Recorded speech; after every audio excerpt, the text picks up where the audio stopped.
The only people who don't want to disclose the truth are people with something to hide. I would urge you right now to go to our website, khow.com, and see the ad that is now running this morning in the New York Post. They've accepted this full-page ad declaring Barack Obama's real biological father, the late CP member Frank Marshall Davis. Please say good morning. He's become a companion to our show. We spoke off air this morning. He didn't know about the USA Today ad. His name is Joel Gilbert, and he's one of those guys that just is a very brave guy who steps forward. And he got his ad in the paper. First of all, Joel, good morning and congratulations, and thank you for coming back on in Denver. Hi, Peter. Great to be here. It's been quite a struggle to get any United States newspaper in America to take our full-page ad for my film, Dreams for My Real Father, even though it's the #1 documentary on Amazon for the past 2 weeks. Yeah. We went to USA Today, Washington Post, and the New York Times. All three of them refused to carry an advertisement for a DVD because it was something that exposed the truth about Barack Obama. And I was shocked this morning, just as a coincidence, that we finally got a newspaper, which was the New York Post, to run our full-page ad. It'll be in there today and also Sunday, to find out that 2 of those 3 newspapers that turned us down didn't want our money, is carrying a full-page ad for an anti-Romney ad. Mm-hmm. So it just shows their bias. It's just so obvious. Well, what's interesting to me, in the USA Today that you offered $90,000 to would not take your money nor your ad. This ad could be your ad, except it says, the headline is, and it's a full-page ad, page 5A. It's the entire page. Larry Flint and Hustler Magazine announce a cash offer up to, in big black letters, $1 million for information about Mitt Romney's, and this is what it says, unreleased tax returns and or details of his offshore assets, bank accounts, and business partnerships. Big, bold script. What is he hiding? Can you provide documented evidence of your claims? Larry Flint and Hustler will pay you up to $1 million if we publish your verified story. Call 1-800. I would urge everybody to call 1-800-251-2714 and ask those guys when they're going to take out one of these ads about Barack Obama and a litany of things that he's hiding. Well, just imagine if you were a stockholder or a shareholder or an owner in some way of USA Today, New York Times, or the Washington Post, and you find out that they turned down my $90,000 and wouldn't take the money for a commercial product that's #1 on Amazon, and they're instead only taking half of the money they could have earned and accepting Larry Flint, of all people, let's look at his moral background, of all people, and rejecting a commercial DVD that has investigative journalism that is relevant to every American. And, of course, the purpose of this ad isn't, and you document what you say, the purpose of this ad is anybody can say anything they want, and it really is just an ad that says Mitt Romney's a liar. No, but I mean, how many people can really do what he's asking them to do? And the answer is, of course, maybe none. But he still gets us out. You know, I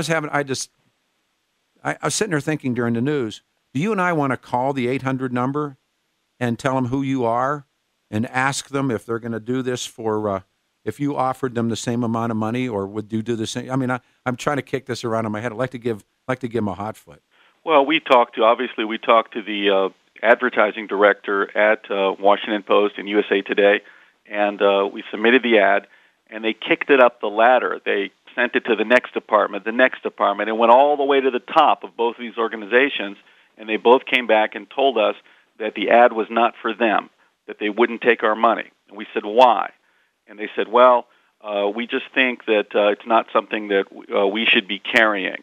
Now, this is a DVD. It's investigative journalism. It's for sale. It's in the marketplace. Now, you compare that to what you've read to me about a blatant political opinion piece. Absolutely. And it just shows you how corrupt the American media is. Well said. And that's why talk radio, unfiltered, unbiased radio like yourself, is becoming more and more popular. And that's why your show is so popular, because people know they can get real news and real facts without it being filtered by these corrupt organizations. Well, I don't want to pat myself on the back, but what I see is this story of who Barack Obama is a mystery.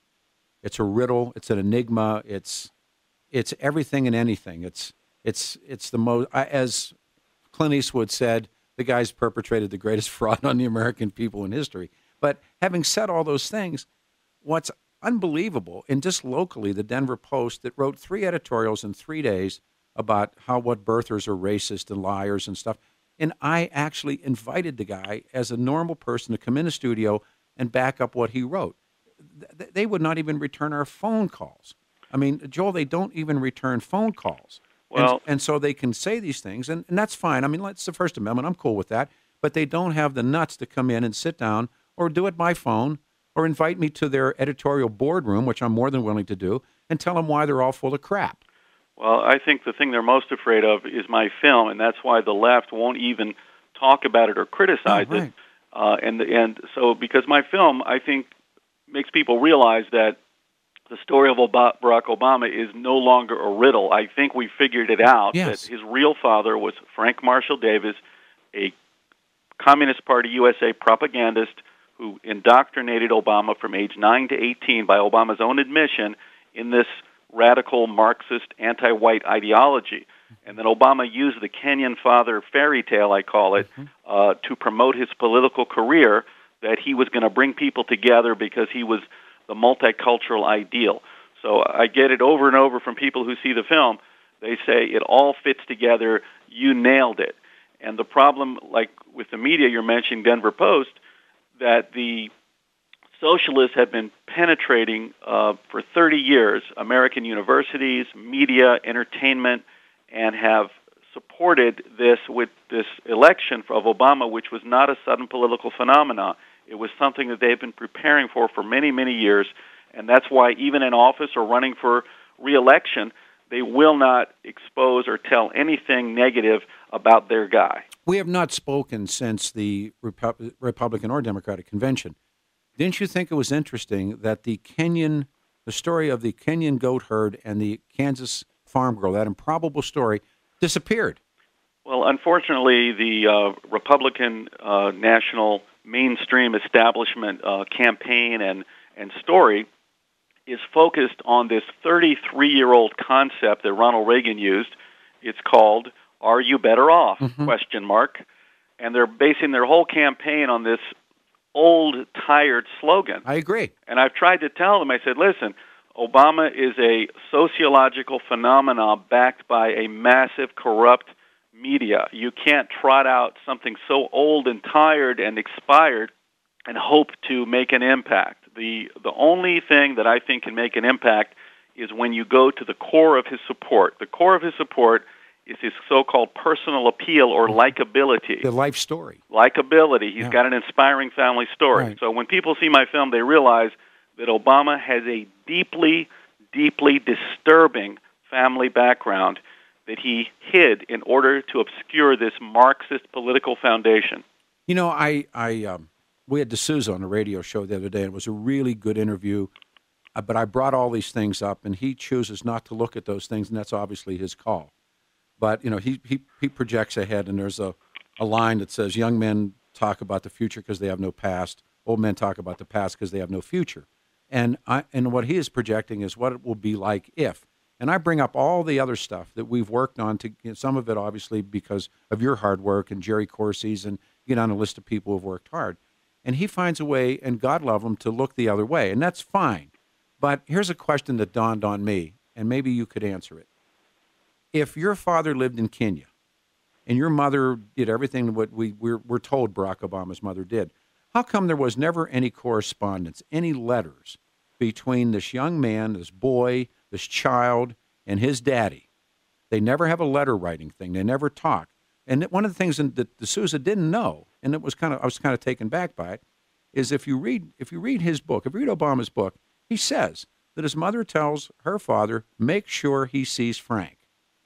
It's in the book. And he said, I didn't know that. I'm thinking to myself, did you not read I'm thinking to myself, did you not read the book? Having said that, once you think, Joel, if your dad lived in Cleveland and you were living in Dallas, that most of your life you'd have a correspondence with your dad. Yeah. There's no letters, no correspondence. Yeah, let me comment, is that unfortunately Dinesh D'Souza is a very nice guy.